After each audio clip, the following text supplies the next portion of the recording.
आणि अमरावतीमध्ये रवी राणांवर भाजप नाराज असल्याची चर्चा आहे। युती असताना रवी राणांच्या युवा स्वाभिमाननं 41 उमेदवार दिले। युती असताना रवी राणांच्या युवा स्वाभिमाननं असं 41 उमेदवार देणं भाजपच्या नेत्यांना पटलेलं नाहीये। मैत्रीपूर्ण लढत की युती तुटली या चर्चांना आता उधाण आलंय। अद्याप रवी राणांकडून कोणतंही स्पष्टीकरण या संदर्भात देण्यात आलेलं नाहीये। तर भाजप आणि रवी राणा यांची अमरावतीमध्ये युती झाली अशी बातमी होती, पण 41 जागांवरती रवी राणा यांनी युवा स्वाभिमान पक्षाचे उमेदवार दिल्यामुळे आता भाजप नाराज असल्याची चर्चा आहे। याआधी शिवसेना, भाजप आणि युवा स्वाभिमान अशी या युतीची शक्यता होती, पण जागा वाटपावर सगळं भिजत घोंगडं राहिलेलं होतं। अखेर शिवसेना युतीतून बाहेर पडली आणि त्यानंतर आता युवा स्वाभिमाननं 41 उमेदवार दिल्यानं भाजप नाराज असल्याची चर्चा आहे।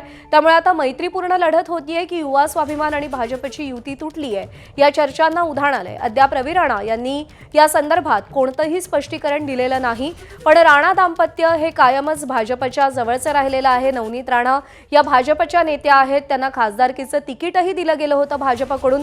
तर रवी राणा हे युवा स्वाभिमान पक्षाकडून आमदार म्हणून निवडून आलेले आहेत आणि त्यांच्याच पक्षानं आता नगरसेवक पदासाठी 41 उमेदवार दिलेले आहेत आणि त्यामुळे जागा वाटप ठरलेलं असताना अशा पद्धतीनं युवा स्वाभिमाननं 41 उमेदवार देणं भाजपला रुचलेलं नाहीये, पटलेलं नाहीये।